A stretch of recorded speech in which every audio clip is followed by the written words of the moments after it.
नमस्कार. महर्षी वाणी आय रेडिओतर्फे आपणा सर्वांचं मी स्वागत करते. आज आपल्याकडे डॉक्टर मेहरज्योती सांगळे आल्या आहेत. SNDT महिला विद्यापीठात त्या पदव्युत्तर इतिहास विभागात विभाग प्रमुख म्हणून काम पाहतात.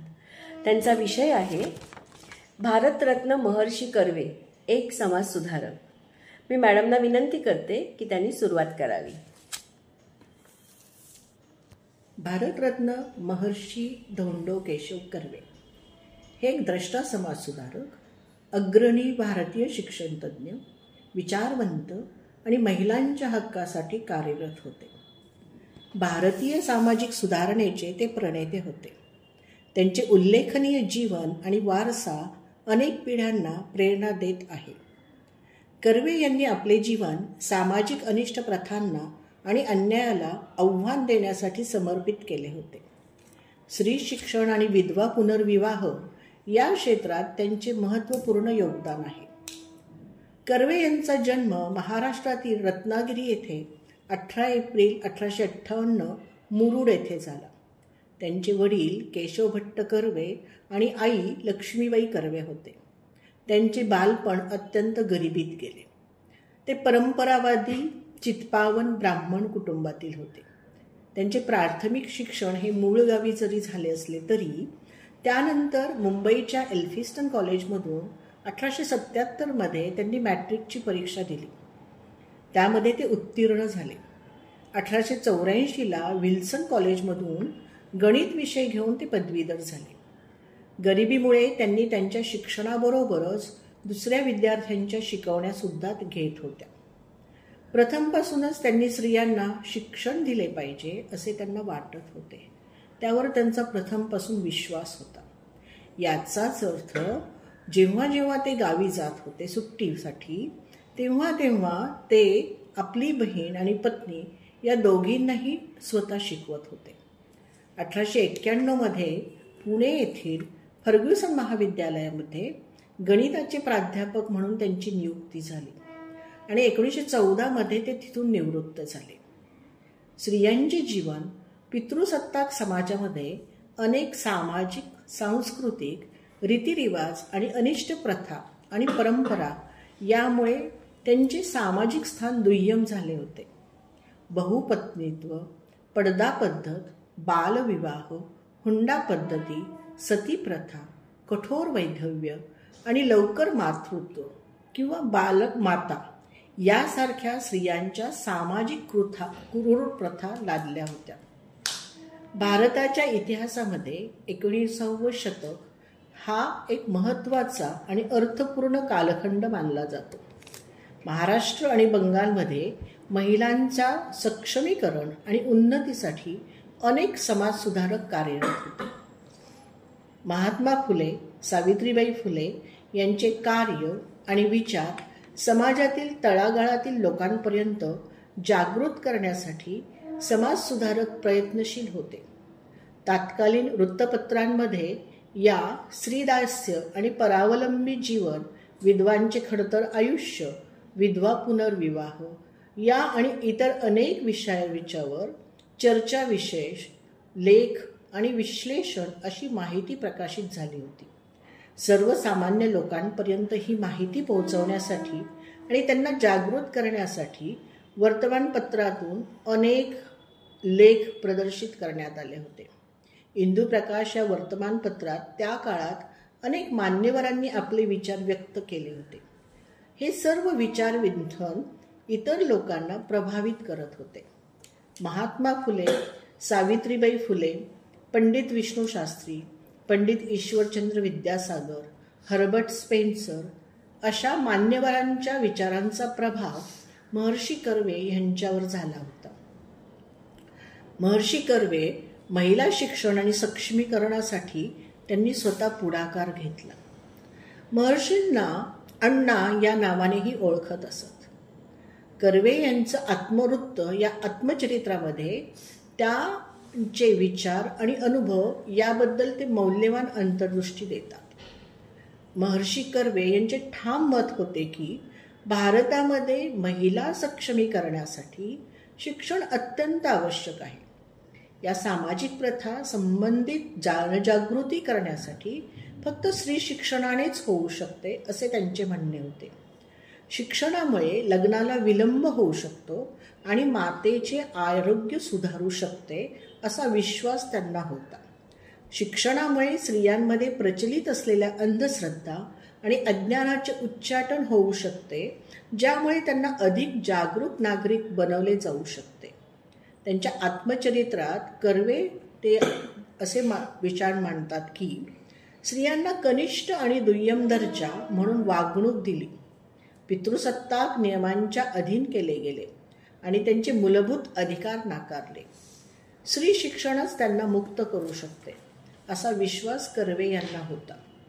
सती प्रथा, कठोर वैधव्य, बालविवाह आणि लवकर मातृत्व यासारख्या स्त्रियांच्यावर लादलेल्या क्रूर प्रथा कर्वे यांना त्यांच्यासाठी स्त्री शिक्षणानेच जनजागृती करण्यासाठी उपयुक्त होऊ शकतील असे वाटत होते.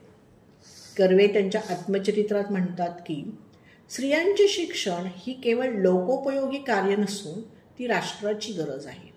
एक सुशिक्षित स्त्री ही केवळ चांगली पत्नी आणि आईच नाही, तर ती एक चांगली नागरिक देखील असते.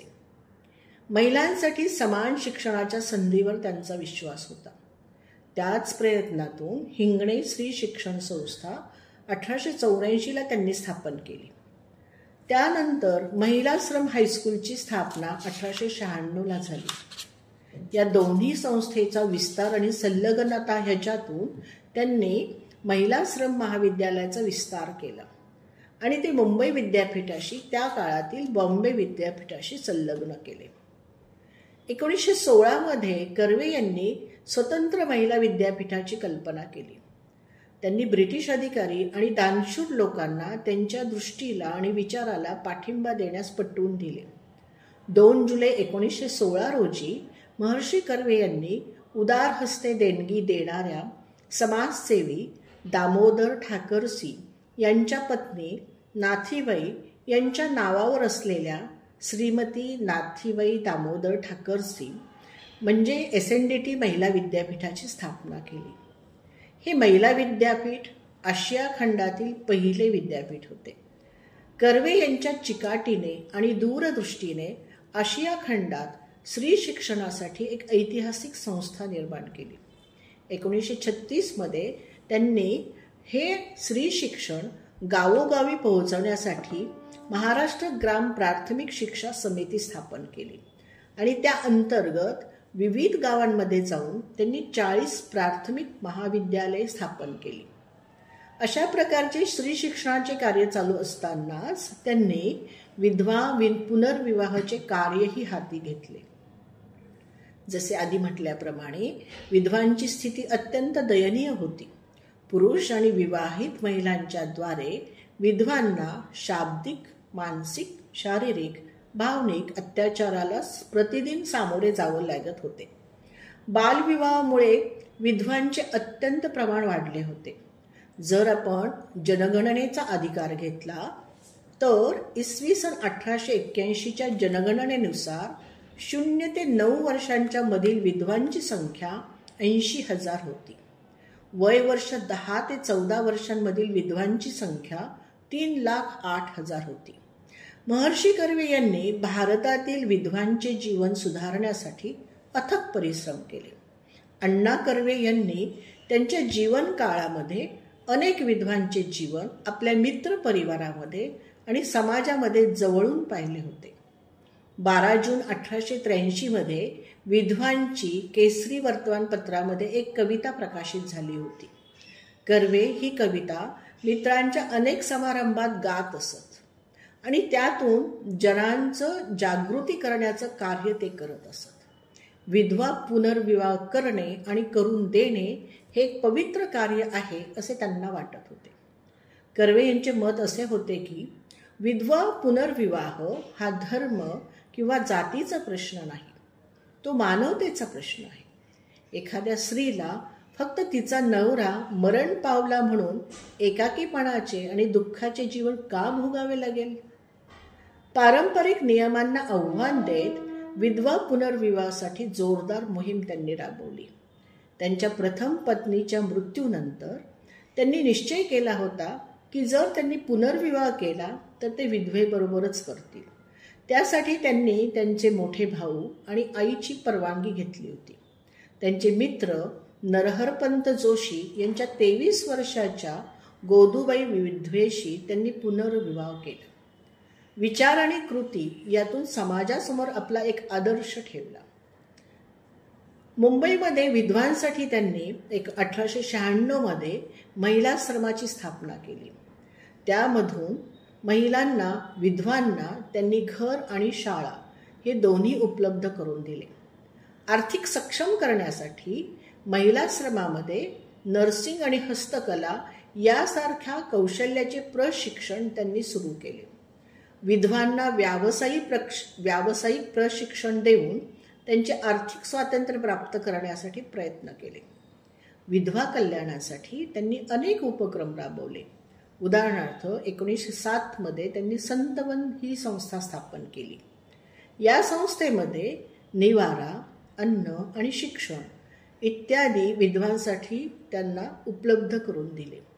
1893 मध्ये विधवा विवाह प्रतिबंधक निवारक मंडळाची स्थापना केली. विधवांच्या हक्कांसाठी कार्य केले. त्यांना कायदेशीर हक्क कशा पद्धतीने उपलब्ध करून दिले त्यासाठी मोहीम राबवली. विधवांना मालमत्तांच्या हक्कासाठी मोहीम केली. पुत्र आणि नातेवाईकांना अनुकूल पारंपरिक कायद्यांना आव्हान दिले. 1957 मध्ये हिंगणे स्त्री शिक्षण संस्थामध्ये ते सामील केले. कर्वे यांच्या अग्रगण्य कार्यामुळे भारतातील असंख्य विधवांचे जीवन सुधारले. स्वतंत्र भारत सरकारने महर्षी धोंडो केशव कर्वे यांना भारतरत्न पुरस्कार प्रदान केला. हा सोहळा 26 एप्रिल 1958 मध्ये त्यांच्या 100व्या जयंतीनिमित्त झाला.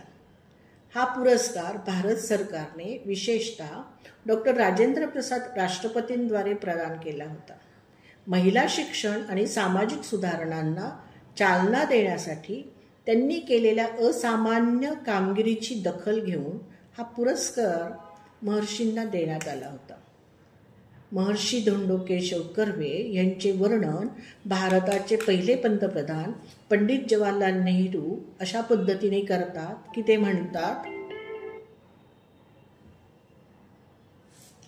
ते म्हणतात की कर्वे हे देशातील महान पुरुषांपैकी एक खरे महर्षी होते. भारताचे दुसरे राष्ट्रपती आणि तत्वज्ञ डॉक्टर सर्वपल्ली राधाकृष्णन यांनी कर्वे यांची असाधारण कार्याची प्रशंसा केली. त्यांचं असं म्हणणं होतं की कर्वे हे अंधारात प्रकाशाचे किरण होते. स्त्री शिक्षण आणि समाज सुधारणेसाठी मार्गदर्शन करत होते. अण्णा नावाने ओळखले जाणारे कर्वे यांना महात्मा गांधींनी असं म्हटले आहे की अण्णा कर्वे म्हणजे अन्नदाता, म्हणजेच याचा अर्थ विद्यादाता, ज्ञानदाना देणारा असा त्यांचा सन्मान केला. कर्वे यांनी भारतातील महिला सक्षम आणि सशक्तीकरणाची सुरुवात, विधवा पुनर्विवाह, SNDT महिला विद्यापीठाची स्थापना अशा पद्धतीने केली. त्यांच्या हयातीत 10,000हून अधिक महिलांना शिक्षण दिले. पुनर्विवाह आणि व्यावसायिक प्रशिक्षणाद्वारे असंख्य विधवांचे जीवन सुधारले. समाज सुधारक आणि शिक्षकांच्या भावी पिढ्यांना ते प्रेरणादायी ठरले आहे. आणि सामाजिक सुधारणा आणि शिक्षण यामध्ये त्यांचे निस्वार्थ समर्पण भारत आणि जगाला प्रेरणा देत आहे. महर्षींच्या जीवनावरील अनेक पैलूंवर मॅडम आपण खूप छान प्रकाश टाकलेला आहे. धन्यवाद मॅडम.